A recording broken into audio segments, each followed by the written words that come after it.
Italian school of the 20th century. Beniamino Gigli. Great tenor Beniamino Gigli considered his mother as his first voice teacher. As for musician, significant role played his participation in the student orchestra, where he played sax. His first serious teacher in voice was Appiese Bonucci. Bonucci knew financial difficulties of Beniamino Gigli and graciously agreed to teach him for free. Gigli studied with her for 2 years and every single day. She said to Gigli that every singer needs an individual approach. Bonucci was rather developing talent of Beniamino Gigli than teaching him. Gigli unfortunately had to leave his studies for a military service. He was working in a hospital as a nurse and was teaching some of the recovering patients the voice technique.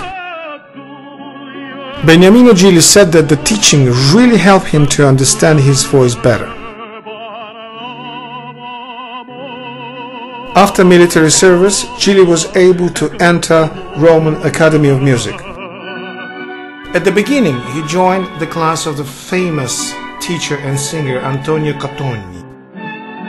Antonio Cotogni, according to Gigli's remembrances, was not only an excellent singer and teacher, he was an outstanding personality.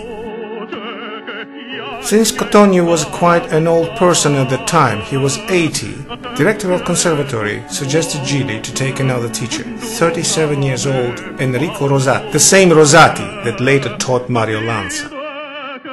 First 6 months were very difficult for Gigli to appreciate Rosati's method, but after a few months Gigli started to appreciate his new teacher so much that he started to take, apart from academy lessons, private lessons with him. Rosati was a very demanding teacher and always had a way to make his students to work hard.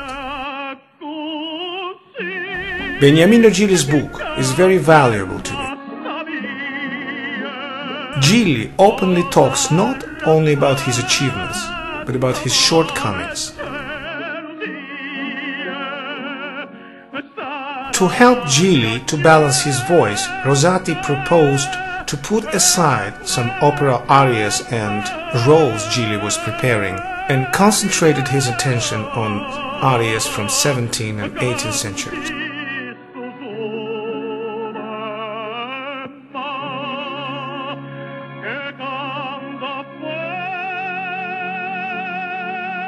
Gigli debuted as Enzo in Ponchielli's Gioconda, and he meticulously explains how to take high B flat in a final aria Cielo e il mare.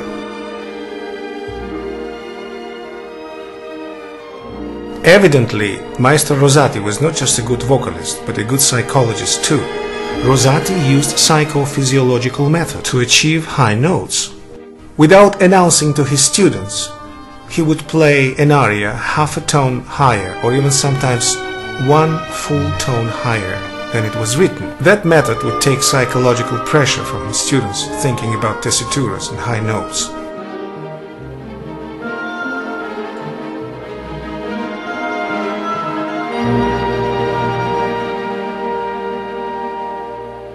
As Torido, Gigli worked with the great Mascagni himself. Here are his words. Cavalleria Rusticana is Maestro Mascagni's most famous opera. But it's not my favorite. Don't get me wrong, I love the opera of Mascagni and its dramatic tensions. But the great tenor had some difficulties performing, for example, Siciliana. I was trying to sing so hard this aria, but at the end of this aria I almost had no breath.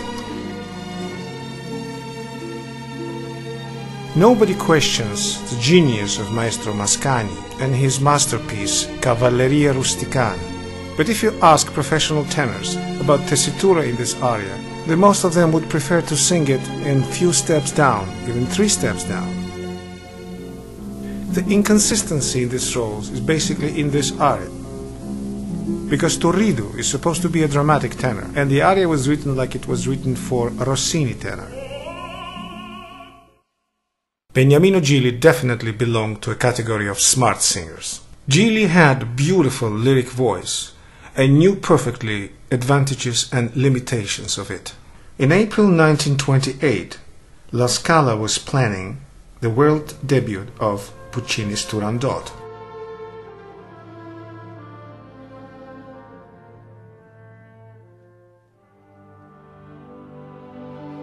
Puccini himself asked Gigli to be his first caliph.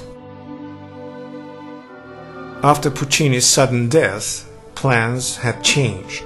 Eventually, Caliph's part was sung by Giacomo Laurivolpi, and Gigli was very happy that Laurivolpi took these responsibilities from him, because he honestly thought that Caliph's role was not suitable for his voice. Gigli also expresses some thoughts about voice technique. When he was asked how does he cover his voice, the answer was, "I do not cover my voice, I just simply support it well."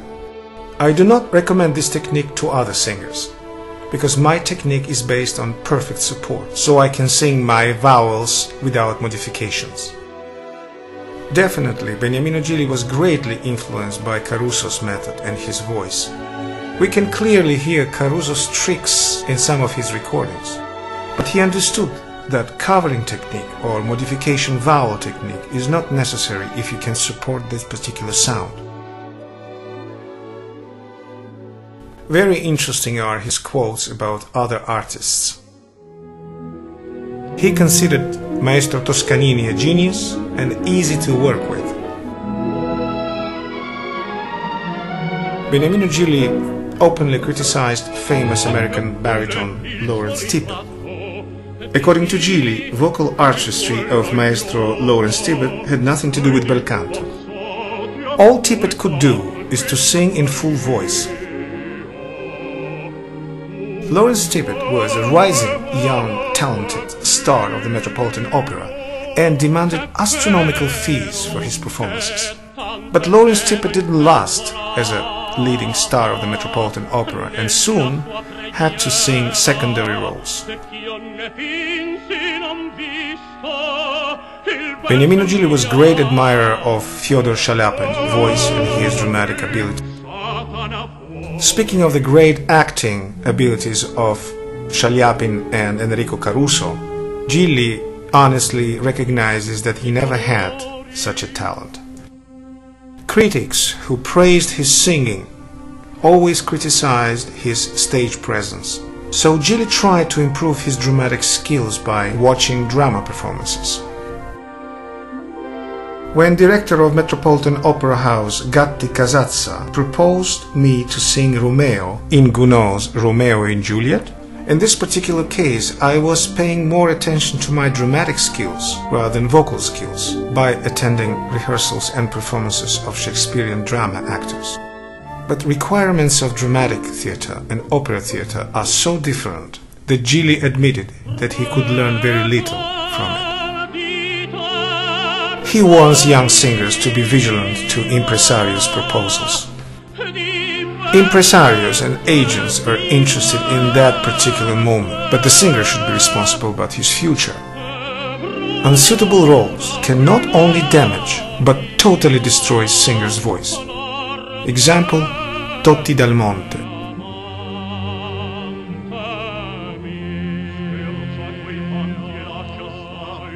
And here I cannot miss 25 Commandments for Singer by Beniamino Gigli. First one, when you sing, imagine that the public is behind you. Second, sing along your spinal cord, since singing originates from it. Number 3, shape high notes in a dark manner. While singing high notes, move your brows and ears. Number 5. Before singing high notes, apply Vaseline to your nose and imagine that you're scared of something. Number 6. Think of the fish rotten smell when you form or shape your head voice. Number 7. If you want to sing well, you have to learn how to bark, scaling up the high note, like great Caruso did. While singing high notes, put your tongue out as far as possible. Number 9. To take a high note well, raise your cheeks and show your teeth. Sing the scale slowly moving back. In calculation, when you reach the high note, you touch the wall with the back of your head. 11. The higher the note, the more one should push diaphragm down. Squeeze your nose by thumb and indicative finger and try to sing Ave Maria up to scale. One can learn how to sing by imitating sounds of nature. When you sing, give your face expression of a redneck simpleton. Just before taking high note, lift something heavy. Type of suggestions Gigli proposed usually form so-called empirical school, like the commandment number 6 about the rotten fish smell, or fiuto technique criticized by Giacomo Laurivolpi. Respecting scientific approach to technique, we should not forget that those suggestions were coming from great singers and their personal sensations. But these suggestions, in a very limited way, can help actually a student to achieve certain vocal goals. But if they become part of the method, they can become very confusing and even dangerous.